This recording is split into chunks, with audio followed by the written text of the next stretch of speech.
Scorpio, the theme of relationships continues this month as we see the full moon lunar eclipse taking place here in this 7th house of marriage. You notice also the preponderance of planets here in your sun sign. So you're undergoing what we call the solar return. That rejuvenates you. It brings back a lot of vibes, a lot of good energy, revitalizes you to, start the next solar year, so to speak. So there's a lot of personal power here, but on the 8th, the moon does swing around here, getting brighter and brighter, and it lands in its full moon phase in the exalted sign of Taurus. Now this is interesting because the moon is strong here, but being eclipsed, it shuts off its light. And the moon is a value planet to you because it rules this 9th house of values, spiritual beliefs, spirituality generally. So when that light is cut off, there could be some revelation coming for you in terms of the way you've approached your relationships, in terms of what you want, as opposed to what your partner wants. That's if you're in a relationship. You notice how speedily and unexpectedly some of these events can happen as a result of this connection to Uranus around that full moon. It's a very important and significant period for you. Relationships will be especially focused and karmic, because the eclipses always take place on this nodal axis here, the north node, the south node. Here also, because you've got this karmic point transiting your sun sign now currently, there's a lot of feeling and thought going into who you are as a person, trying to figure out how to be the best person you can be. That south node is indeed a spiritual planet.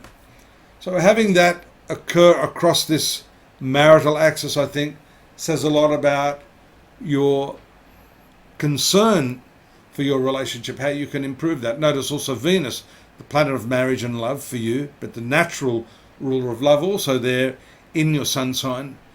And so that heaviness of energy shows that there's a lot of responsibility on you, and you're possibly going back through the past to see where you may have gone wrong and how you can improve that. And that's exactly how it should be. The 17th, you'll notice there's less pressure in this area of your horoscope with Venus and Mercury moving out into the finance sector of your horoscope. And on the 22nd, the Sun making its move into this area. So whereas the month started with this focus on relationships and your role to play in those relationships, the energy dramatically shifts to this 2nd house of finance, how you can improve your income, and that's going to be a stronger sort of vibe when the Sun ruling your career makes its move into here on the 22nd of November. Now, having that link between your career and your finance sector is pretty good. Basically means that if you've been struggling a little to make ends meet, you'll start to see an inflow of money, some opportunities you may have overlooked, and a chance to, ramp up your savings for the first time possibly in a long time. The new moon in that area signifies a similar sort of thing. Perhaps you've realized that the way you've been approaching your finances hasn't worked, and the new moon here shows some brilliant new ideas, especially coupled with Mercury and Venus, for how you can improve the cash flow. Jupiter, also a friendly planet, makes its direct motion after being retrograde in this creative 5th house. You've probably been feeling a little lethargic.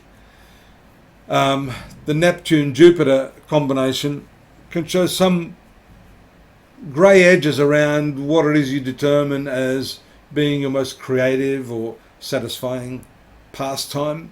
That may start to clear up now. And you've also still got Saturn here in the 4th house thereabouts the 28th, 29th, the moon makes contact with it.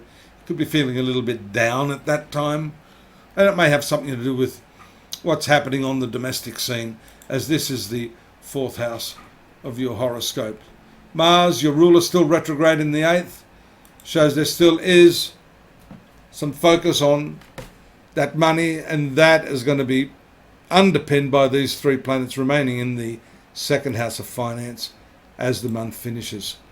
Get some more information on this at astrology.com.au. We've got loads of free stuff there at my site. You can always drop me a line if you want some refinement in an answer to some technical question. Please do subscribe, tell your friends, and come back next month. I'll be here. Bye-bye now.